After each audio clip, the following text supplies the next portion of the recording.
क्या मोदी जी की स्पीच इस ओर इशारा कर रही है कि कुछ दिनों में या महीनों में भारत सड़कों पर आ जाएगा? सोना खरीदेंगे तो भारत का फॉरेक्स रिजर्व खत्म हो जाएगा।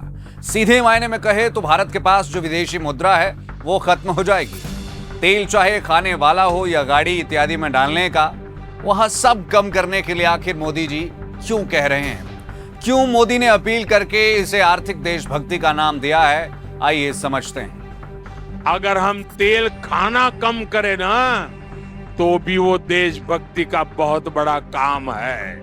हमें पेट्रोल डीजल का उपयोग कम करना होगा कि साल भर तक घर में कोई भी फंक्शन हो, कोई भी कार्यक्रम हो, हम सोने के गहने नहीं खरीदेंगे। खैर, भारत अगर अपनी विदेश नीति को लेकर थोड़े ज्यादा हाथ पैर मारता तो शायद ये अपील करने की जरूरत नहीं पड़ती। लेकिन जब अब बढ़ ही गई है तो आइए इस पूरे कॉन्सेप्ट को आसान शब्दों में समझते हैं।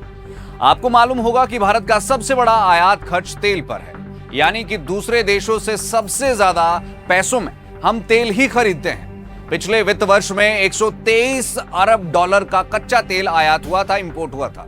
और इसके बाद दूसरे नंबर पर सोना है। और आपको जानकर हैरानी होगी कि 2025 और 26 में भारत ने 72 अरब डॉलर का सोना आयात किया था, जो चीन के बाद दुनिया में सबसे ज्यादा है। आपको बता दें कि साल 2022-23 में सोने का आयात लगभग इसका आधा था, जो कि अब एकदम से बढ़ गया है।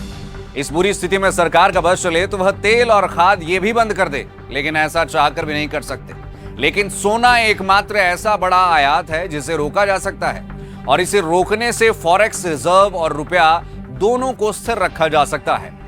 आगे मैं आपको फॉरेक्स रिजर्व के बारे में भी बताऊंगा कि आखिर यह किसी देश के लिए इतना जरूरी क्यों है।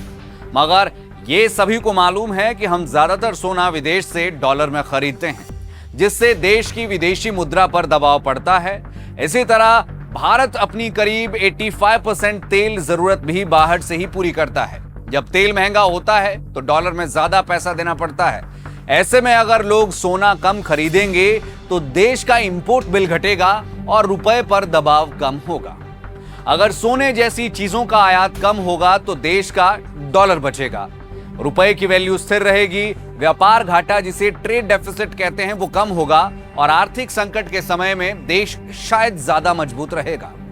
भारत का 60% एलपीजी यानी कि रसोई गैस कतर, यूएई और सऊदी अरब से मंगवाया जाता है, जिसका 90% हिस्सा हॉर्मुज जलडमरू मध्य से होकर आता है, जो अभी अमेरिका और ईरान की दोहरी नाकाबंदी से प्रभावी रूप से बंद है। और इनमें भी कोई दोहराए नहीं है कि भारत अपनी 85% ऊर्जा जरूरतें आयात यानी कि इंपोर्ट से ही पूरी करता है। आपको जानकर शायद हैरानी होगी कि 1 मई 2026 तक भारत का विदेशी मुद्रा भंडार 690.69 अरब डॉलर था, जो मार्च के अंत से 7.79 अरब डॉलर कम हो गया है। युद्ध शुरू होने से पहले 27 फरवरी को यह 728.5 अरब डॉलर था, यानी सिर्फ कुछ महीनों में करीब 38 अरब डॉलर की गिरावट हुई है, जो कि एक बहुत बड़ी गिरावट है। अब जो हम बार बार विदेशी मुद्रा भंडार की बात कर रहे हैं, आखिर यह किसी देश के लिए इतना जरूरी क्यों है? फॉरेक्स रिजर्व भी इसे कहा जाता है, और यह किसी भी देश की आर्थिक स्थिति, स्थिरता और अंतर्राष्ट्रीय वित्तीय स्थिति का एक इंपॉर्टेंट इंडिकेटर होता है। एक बड़ा भंडार यह दर्शाता है कि देश के पास बाहरी वित्तीय झटकों से निपटने के लिए पर्याप्त संसाधन है या नहीं, एक्सटर्नल शॉक से वो निपट सकता है या नहीं। फॉरेक्स रिजर्व यह विदेशी निवेशकों और अंतर्राष्ट्रीय संगठनों को आश्वस्त करता है कि देश अपने बाहरी ऋणों का समय पर भुगतान कर सकता है या नहीं। इसके साथ ही उच्च विदेशी मुद्रा भंडार का मतलब है कि देश की अर्थव्यवस्था मजबूत है, जिससे विदेशी इन्वेस्टर्स का विश्वास बढ़ता है। इतना ही नहीं, यह लोकल करेंसी जैसे रुपए को स्थिर रखने में अहम योगदान देता है। वैसे चीन, जापान, स्विट्जरलैंड के बाद भारत चौथा ऐसा देश है जिसके पास फॉरेक्स रिजर्व सबसे ज्यादा है। लेकिन युद्ध के बाद ये जिस गति से घट रहा है, उसे देखकर ऐसा लग रहा है कि फॉरेक्स रिजर्व्स तो घटेंगे ही, रुपया भी बुरी तरह से लुढ़क जाएगा। और उसका परिणाम यह होगा कि महंगाई बढ़ना शुरू हो जाएगी।